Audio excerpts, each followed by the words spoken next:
Hey guys, Jim here. Welcome back once again. I wanted to share with you another wonderful thing that happened at Blade Show 2014. I had the chance to finally meet Rick Barrett face to face, and we talked for quite a while sitting at his table. It was I think it was on Sunday. Everything was kind of dying down, and he had a little bit of free time, and I've been on his order books for a while now for a Fallout, which is what this is, but this is the 3.5 inch version. And I had recently changed my order to the 3.5 after begging him to make one. And he goes, "Oh, yeah, well, I'm going to make one anyway, so I can just switch you out and put you on for that." And so I got a chance to play with his personal carry variation of the knife. And he says, if you still want to do a review on it, he goes, "Here, you just take mine, take my personal carry, take it back home with you, and when you're done with it, just ship it back." And I thought that was pretty friggin' cool, man. Took the knife right out of his pocket. So I've been running around with this now for a couple of weeks. It's been such a crazy, crazy time since I got back. But I wanted to make sure that this got done fairly quickly because this is one that I'm really, really excited about. I had first heard about Rick and his amazing first ever frame lock through Justin Laffer and through Dave Curtis, whom we know of Curtis Knives. And they both kind of came to me at the same time and went, "You need to get on this guy's books." And Dave's like, he's a good friend of mine, and he's going to be one of the most prolific makers out there. He's coming out with his first frame lock soon, and you need to get in on one. So I had reached out to him almost immediately because when Laffer and Dave Curtis tell you to do something, you pretty much want to pay attention. And the guys that have these knives already will tell you the same thing that I'm about to tell you right now. They're friggin' amazing. They are not indicative of a newcomer to the frame lock market. Now, I'm being very specific to say newcomer to this particular segment because he's not a new maker at all.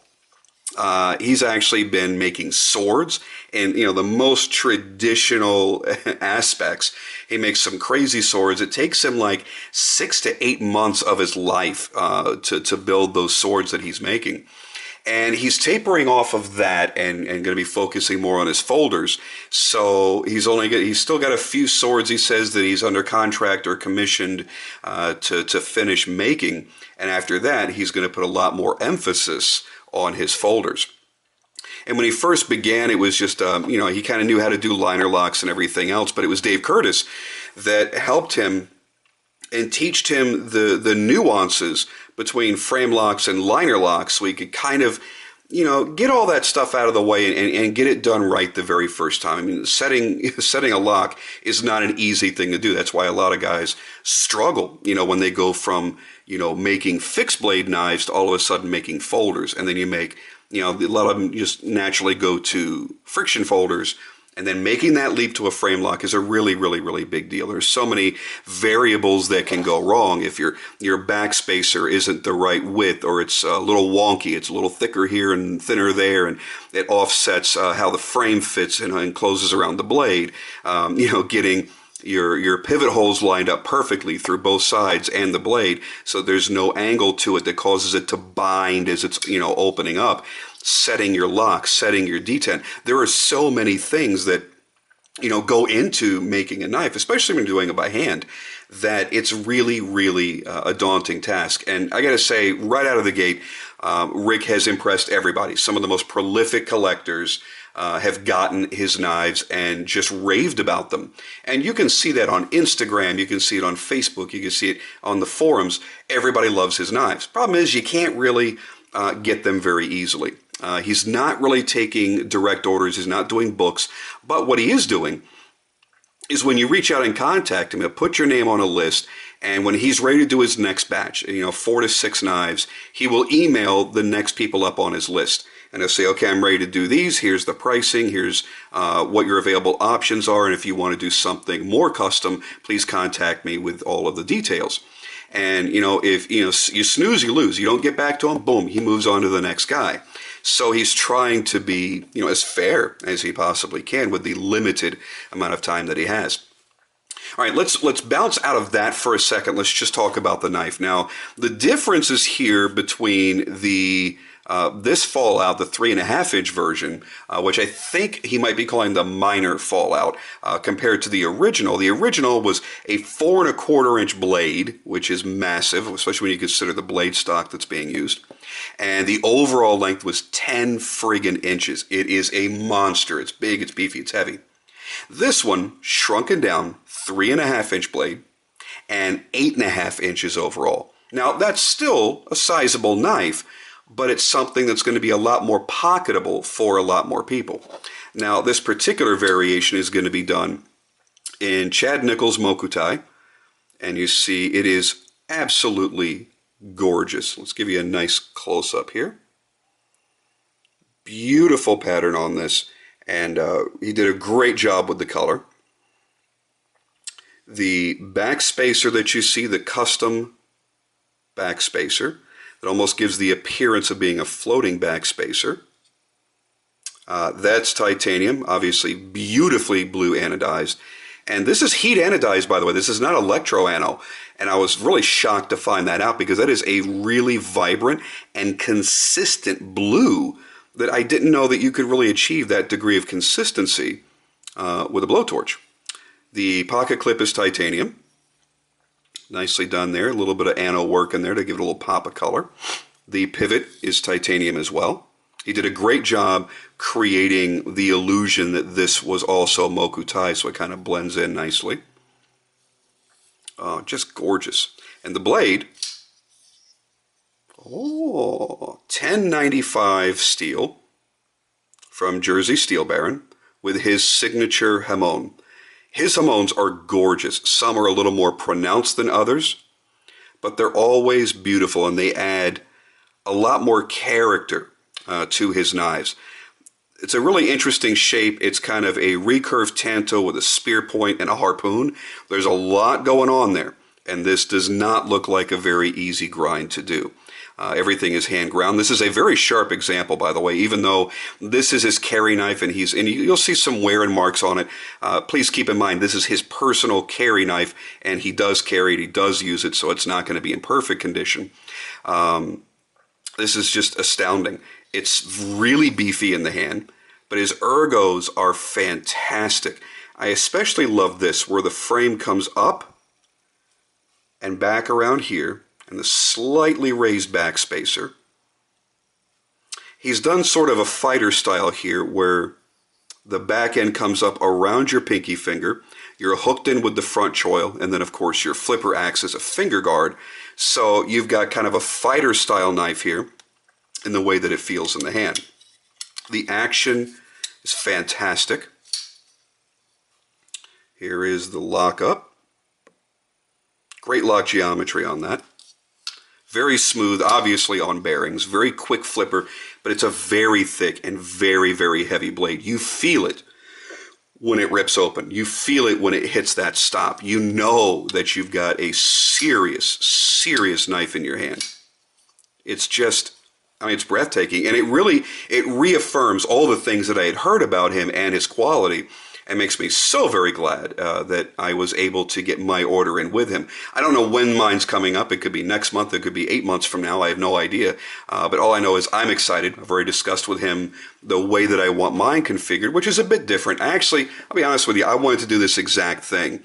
Then I said, no, I've already got some Mokuti and Timasca stuff and some more coming in. So I want to go kind of, just really mean looking. So we're doing some really cool shit, I think.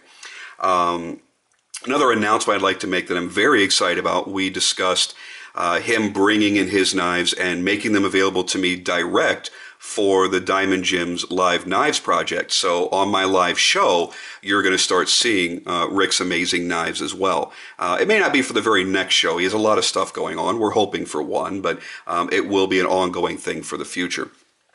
So whenever you're referencing him and his work, he goes under Rick Barrett Custom Knives or under Biohazard Knives as well.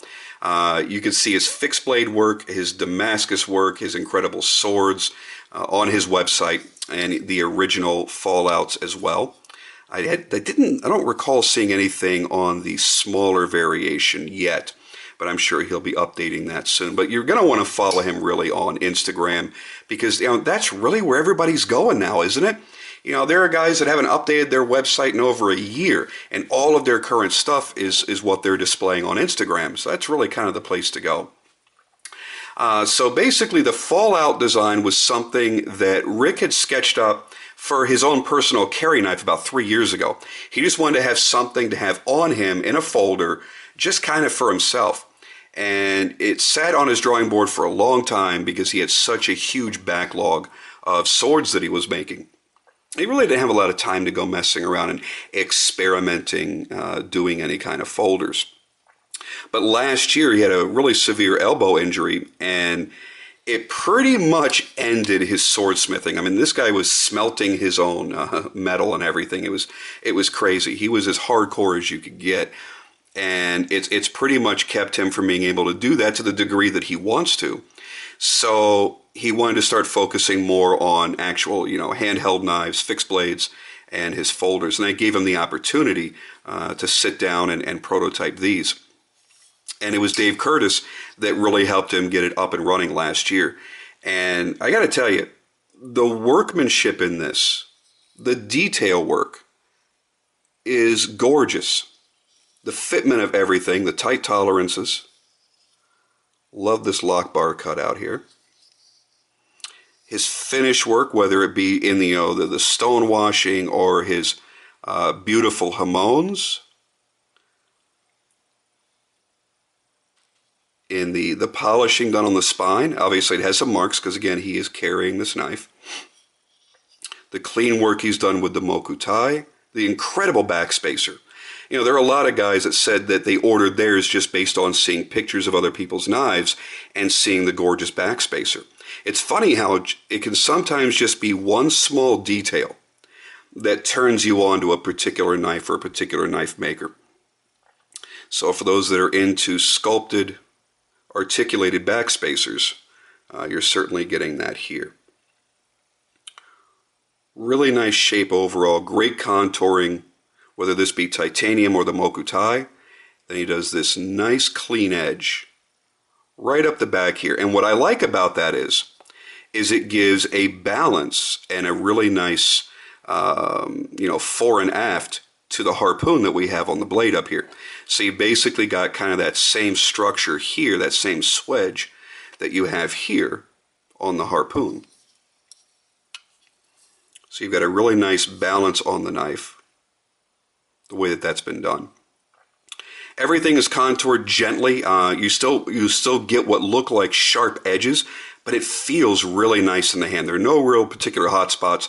These two spots back here, listen, if you were doing some really serious hardcore work and the knife is trying to torque in your hand and you're really bearing down on it, you might feel that. But I mean, I'm squeezing like hell here, and you really don't see much in the way of marks here, and they already went away pretty much. So there's no particular hot spots to it.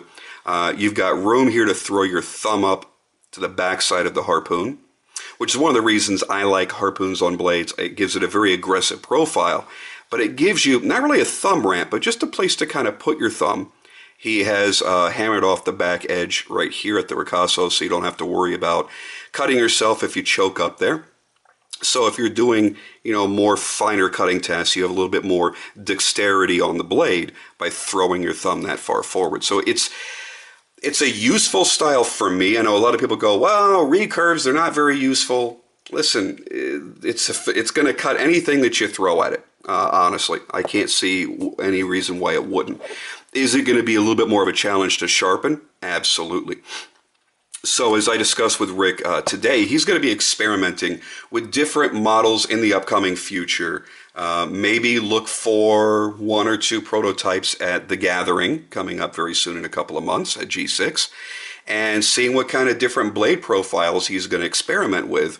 For those that may go, hey, you know what, I'm not a real big recurve fan, I'm not a real big Tanto fan, he's going to try and offer some variety to satisfy more of the buying market out there. So all I could say is he is a hell of a great guy. Had a wonderful few conversations with him. And for him to just go, here, check out my personal carry knife, have fun with it. It was kind of startling to me because we had never met before that time. We had kind of, chatted around and joked around or whatever on Instagram here and there, but, he really doesn't know me from Adam. And to go, here's a knife that I would probably sell for, I don't know, I really don't know what he would sell it for. I'd say conservatively, 14, 15, 1600 bucks, maybe more. To just hand that to somebody that's a virtual stranger and go, here, go have fun with it for a while. That's pretty damn awesome. So hopefully you guys enjoyed the look at this. Let me give you some close-up shots in HD. Again, please do keep in mind this is his user knife, so it's not going to be a flawless example. And give you an idea of the quality of work that you can expect if you're on his books to grab one of these. And while a lot of people are going to be drawn strictly to the larger Fallout, this is my size right here, this 3.5. And it's not a small 3.5. It feels like a full-sized knife. This is the ticket for me. I just think the work is beautiful. He's got a great eye for detail. If you look around on Instagram, I love this. I love these cutaways here that allow your finger to just glide right through. No jimping. A lot of guys are putting jimping here. And your finger goes right to it and tears up your skin when you're flipping the damn knife. This is really, really nicely done. Anyway, if you're looking around on Instagram and you see the knives that he's already produced and some of the overlay work, the inlay work that he's done, the finishing work that he's done, you see that he has a great degree of creativity. I can't imagine that he would say no to any reasonable custom request. And I threw a doozy at him. Like, it was so hard to describe to him that I literally had to sketch it out and send him a picture of it. And I'm sure he's probably still scratching his head because I draw like a 5-year-old on Ritalin. I mean, I'm a terrible artist, but hopefully I got the point across. And, he's up for a challenge. He wants to have fun with this. He's got a great passion for swords and for knives in general. So if you get the chance, definitely talk to him. He'll engrave different logos in the lock side if you want to do that. Maybe you have a, I don't know, you own a company and you want to put your company logo in there or something crazy. He has the freedom to do just about whatever he wants. And there is his maker's mark right there. All right, guys, I'm going to end it at that. Thank you so much for watching, as always. Thank you for following me on Instagram. If you don't already, it's easy to find me. It's under Jim Skelton TV. And I'll see you guys on the next video.